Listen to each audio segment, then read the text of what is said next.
Good morning. Welcome to the Breakfast News on Rajya Sabha TV. I'm Ashwarya with you. All the biggest news stories from India and across the world coming up in the next 30 minutes, including our top story, that is Prime Minister Modi's visit to Russia.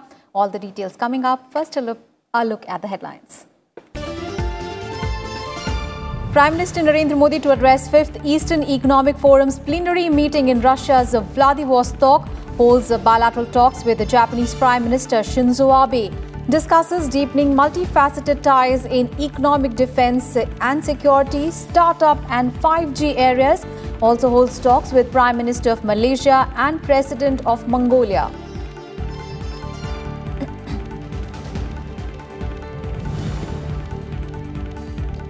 Restoration of communication across Jammu and Kashmir begin today. High-level central team to visit the Union Territory today.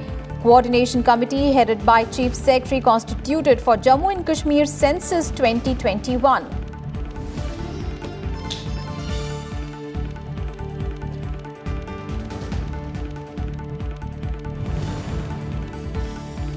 Death toll in explosion at unauthorized firecracker manufacturing factory in Punjab's Gurdaspur rises to 23. Chief Minister Amarinder Singh orders ministerial inquiry into the explosion, ex gratia of 2 lakh rupees to the families of those killed. President, Vice President express anguish.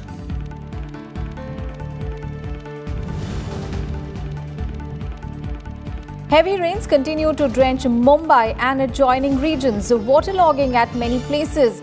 Schools, colleges closed as road, rail and air traffic affected. People warned against venturing into the sea.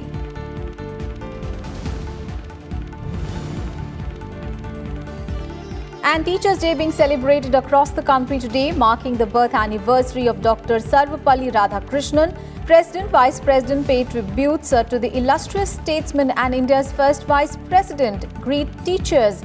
President Kovind to confer National Teachers Awards to the 46 winners of 2018.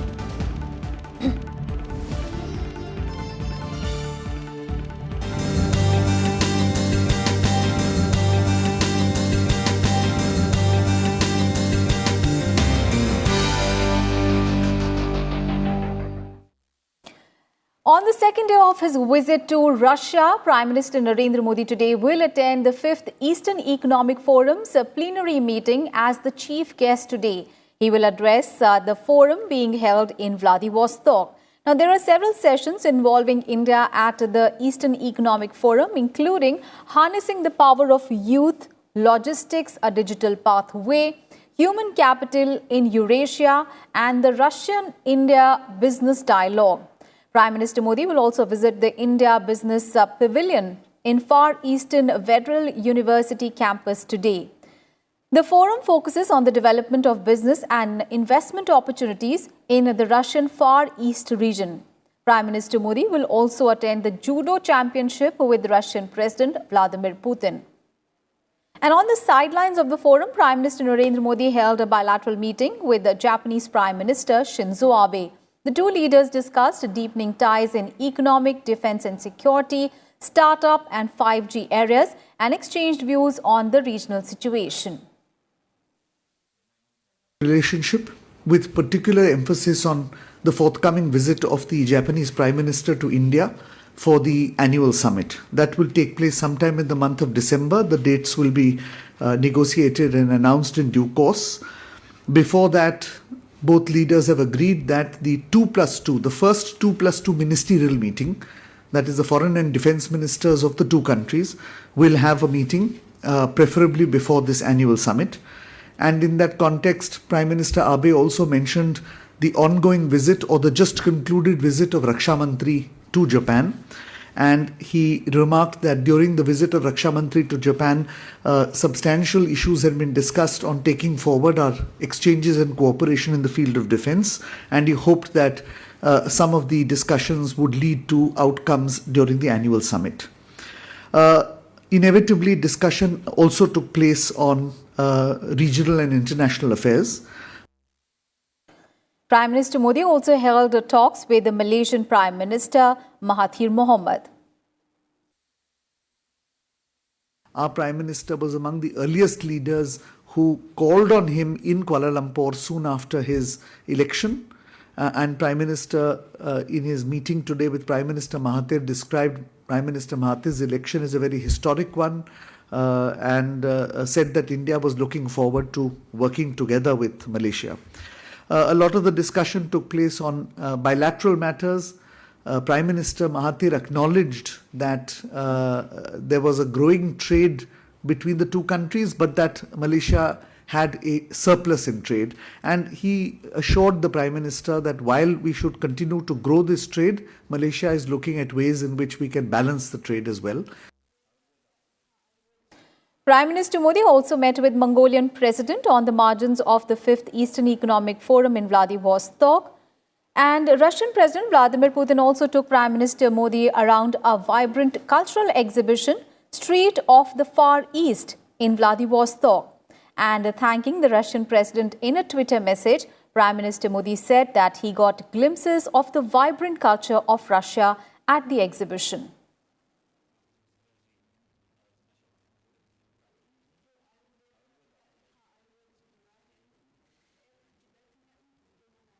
All right, our colleague Akhilesh Suman is now joining us on the phone line for more details. Akhilesh, a very good morning. This meeting between Prime Minister Narendra Modi and Shinzo Abe comes, today after they earlier met at the G20 summit in Osaka in Japan, and then they also held a meeting on the sidelines of the G7 summit in France. So how do you look at today's meeting of the Prime Minister with Shinzo Abe? Shinzo Abe's meeting is very important because it is the country, Japan is the country with which we have decided to have 2+2 meeting. That means you have adequate level of confidence between the two countries and between the two prime ministers, and you can talk to issues related to strategy, related to economy, and also related to global governance. So I think that meeting is very important. But most of the part, this was a short meeting, and because Prime Minister has to participate in Eastern Economic Forum also, so they have decided that rest of the things will be talked when Prime Minister Shinzo Abe will be coming to India for annual summit with Prime Minister Narendra Modi. But one of the major things that they decided that they will also cooperate in other countries of Africa, because Africa is a place where Africa and even some of the Asian countries, especially the Pacific, Indo-Pacific countries, where China is going in a big way. But problem is that those countries are getting indebted. They are in the debt trap. And India and Japan wants to balance the whole investment opportunity and capacity so that these smaller countries should not depend on just one country and lose their sovereignty. So I think one of the major strategic issues that was talked between two prime ministers is this. But let me take you to some of the highlights of the day. Around 10 a.m. Indian time, Prime Minister will be having a lunch with other leaders who are going to, participate in the Eastern Economic Forum. But before that, at 9:40 a.m., he is going to meet some businessman, Indian businessman, who have put the Indian business pavilion there, and he will encourage those businessmen to take part in economic activities of Far East Russia. Around 11:30 Indian time, Prime Minister will take part in plenary session of Eastern Economic Forum, and he will also, address the Eastern Economic Forum as the chief guest of the occasion. Around 3:30 Indian time, he will go for judo tournament, and 5:10 he is leaving for India. So this visit is becoming, a refreshed visit to reach out to other countries, especially Russia and other countries who are participating in the Eastern Economic Summit. And also one of the notable things that this, summit is taking place when world is facing sort of recession, and, India and Russia can join together to meet out the recessionary trends and how India can invest in Russia so that Russia also should take advantage of India's human resources, India's skills, and also India's investment capacity. So I think this visit is very important, and it is coming to be very fruitful, Aishwarya. Indeed, a very packed schedule for the Prime Minister in Russia today. And all eyes are also going to be on the Eastern Economic Forum, where Prime Minister Modi is the chief minister. Remember, this forum focuses on the development of business opportunities in Russian Far Eastern region, and therefore it is a very important region. It has a great potential for developing close relations between India and Russia in the region. Thank you so much, Akhilesh, for all those updates on that big story.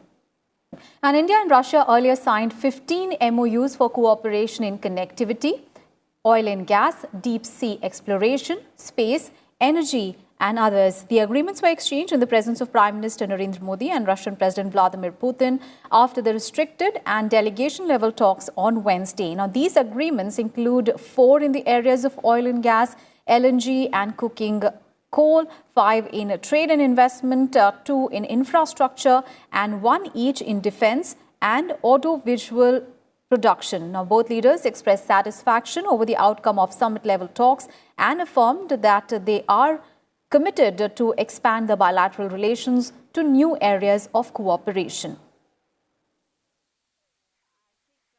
Diamond, mining, rare earth, agriculture, timber, pulp and paper तथा tourism में अनेक नई संभावनाएं उजागर हुई हैं और अब क्षेत्रों के बीच कनेक्टिविटी को बढ़ाने के लिए चेन्नई और व्लादिवोस्तोक के बीच मैरीटाइम रूट का प्रस्ताव भी किया गया है। अपने सहयोग के सभी आयामों पर चर्चा की और जो निर्णय लिए गए थे पिछले शिखर बैठक के दौरान नई दिल्ली में हमने इनके क्रियान्वयन की समीक्षा की और यह आज जो हमने संयुक्त वक्तव्य को अपनाया है ये इसमें प्रतिबिंबित है। कई सारे समझौते आज किए गए हैं विभिन्न क्षेत्रों में।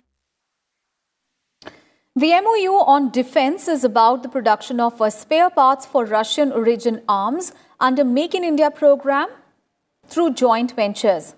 And the MOU in infrastructure relates to the establishment of maritime links between Vladivostok and Chennai to improve connectivity. And other MOUs relate to the exploration of cooking coal in the Arctic region, sourcing LNG from Russia. An agreement has also been exchanged for combating customs violations during 2019-2022. An agreement between Invest India and the Russian Direct Investment Fund has also been signed for investment collaboration. We have had a major breakthrough in the energy sector. This is a sector from where we are looking to diversify our sources of supply. And we are increasingly finding it attractive to buy oil and gas from the Russian Federation. We have agreed on a roadmap of cooperation in the next 5 years in which we will concretely work on investments both ways. Indian investments in Russian fields, in exploration and exploitation, in transportation of energy to India, as well as Russian investment in India in the downstream sectors. And in a joint statement issued after the 20th India-Russia Annual Summit in Vladivostok, Prime Minister Narendra Modi and Russian President Vladimir Putin strongly condemned terrorism in all its forms and manifestations and called on the international community to set up a united front to fight against this evil. Russia also expressed its support for India's candidacy for permanent membership of the UNSC. Russia also expressed its strong support for India's membership of the Nuclear Suppliers Group, or the NSG. On to some other news now. Defence Minister Rajnath Singh attended a special session of a Seoul Defence Dialogue in Seoul this morning.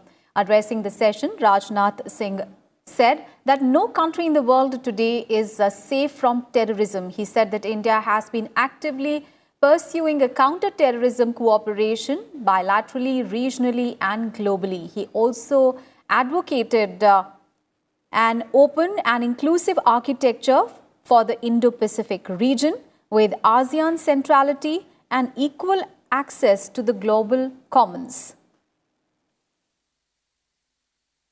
हमारे ऊपर निर्भर है कि हम भाषा, संस्कृति और परंपरा के अपने वैल्यूज को संभाल और सहेज कर रखें। एशिया के सभी देशों के लिए एक साथ प्रॉस्पर होने के लिए पर्याप्त अवसर हैं और यह एशिया कोऑपरेशन है जो इस सेंचुरी को उसकी एक पहचान देगा। हमारी प्रगति और समृद्धि इसी बात पर टिकी है कि अपने भविष्य की नींव बनाने के लिए कितनी अच्छी हम एक साथ काम करते हैं और हम कितनी अच्छी से प्लुरलिज्म कोएग्जिस्टेंस और बातचीत के सिद्धांतों का सम्मान करते हैं, जो सदैव हमारी यह विशेषता रही है। During his visit, Rajnath Singh also held wide-ranging talks with South Korean Prime Minister Lee Na-kyon on Wednesday during his visit to the nation.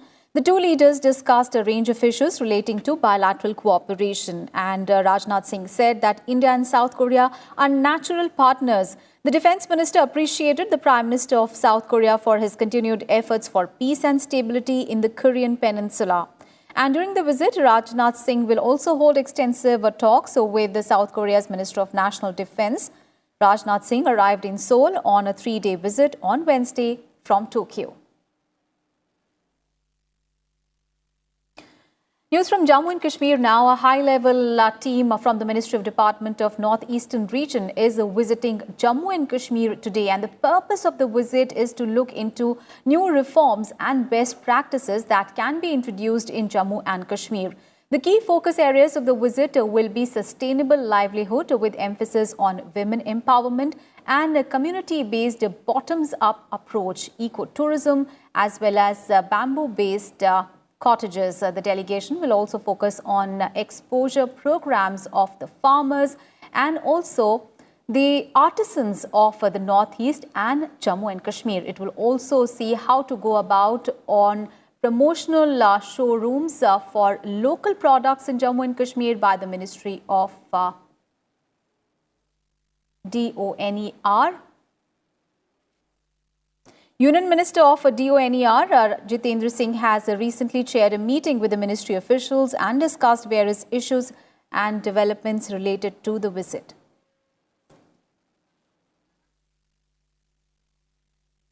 And a coordination committee headed by Chief Secretary was constituted in Jammu and Kashmir on Wednesday for Census 2021. Now, order has been issued by the Central Administration Department, and this order says that the Chief Secretary will be the chairman of the 7-member panel and the Director of Census Operations, its convener.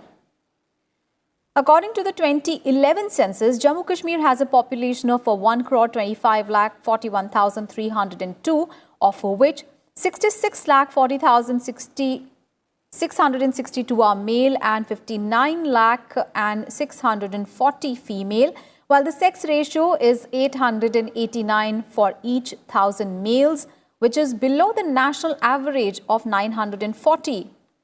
The literacy rate in Jammu and Kashmir was 67.16%, and of that, male literacy stood at 76.75%, while the female literacy was 56.43%. In Breakfast News, time for a very short break. We'll be right back with more news. Don't go anywhere.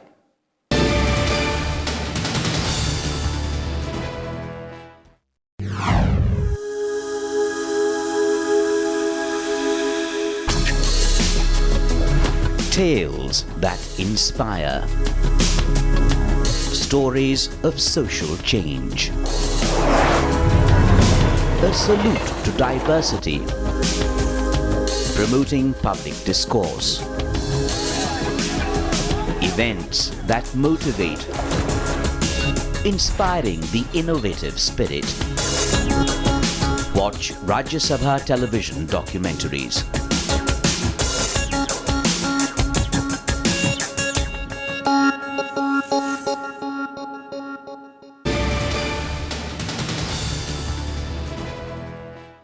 News from Punjab now, where 23 people were killed and 27 others were injured in a blast at a firecracker factory in Gurdaspur district of Punjab on Wednesday. Several people were feared trapped under the debris of the factory building, and rescue workers were looking for survivors till late in the night. Teams of the NDRF and SDRF were deployed for the rescue operations, and under the impact of the blast, a few nearby buildings also were damaged. Punjab Chief Minister Amarinder Singh expressed a shock over the loss of lives in the incident. He also ordered a magisterial inquiry into the blast. The Chief Minister also announced an ex gratia of 2 lakh rupees each for the kin of the deceased and 50,000 rupees for those severely injured and 25,000 rupees for those with minor injuries. He also directed both the civil and police administration of Gurdaspur district to extend all possible help to the victims' families. अभी हमें ये नहीं पता exactly यहाँ पे क्या हुआ है, क्योंकि इस वक्त जो हमारे पास खबरें हैं उनकी बेसिस पे हम असर्टेन नहीं कर पा रहे कि एग्जैक्टली क्या हुआ है. ये इन्वेस्टिगेशन होगा, फिर पता लगेगा. डेथ रोल कितना है सर? अभी 19 लोगों के मरने की हमारे पास डेड बॉडीज हमने रिसीव की, casualties which is a huge number हमारे पास आया है. 20 लोग हमारे पास अभी इंजर्ड हैं जिनका इलाज हम सिविल हॉस्पिटल बटाला में कर रहे हैं, और सात लोग हैं जिनको हमने रेफर किया है वो अमृतसर के लिए. President Ramnath Kovind expressed grief over the incident. He took to this Twitter saying that he is saddened to learn about the loss of lives due to explosion at the firecracker factory. Condolences to the bereaved families impacted by this tragedy and wishing an early recovery to those injured. And Vice President M. Venkaiah Naidu also expressed his sadness over the loss of lives in the explosion. News from Maharashtra now, where heavy rains continue to lash Mumbai and nearby areas on Thursday as well. 3 people have died in rain-related incidents in the city, including 2 on-duty BMC staffers. Both BMC employees who reportedly drowned in the rainwater in Goregaon were rushed to hospital, where they were declared dead. In another incident, a 24-year-old man fell in the Mithi River and drowned during heavy rains in Bandra Kurla complex in western suburbs. Now, due to incessant rains, all schools and junior colleges have been ordered to remain shut as a precautionary measure. The Met Department has predicted heavy rains in Mumbai. Several flights have been cancelled and more than 200 have got delayed due to bad weather. Water level in Mithi River also breached the danger level yesterday, after which hundreds of people were evacuated from low-lying areas along its banks. On to some other news now. In a move that will make home loans and auto loans cheaper from the month of October, the Reserve Bank of India on Wednesday asked banks to mandatorily link their loan products to key repo rates or external benchmarks. Now, following the latest order, the banks will now be forced to pass on the multiple rate cuts the RBI has made in recent monetary policy meetings for faster transmission of rate cuts to the borrowers. The RBI has also directed the banks to adopt a uniform external benchmark within a loan category. The change will come into effect from 1st of October this year.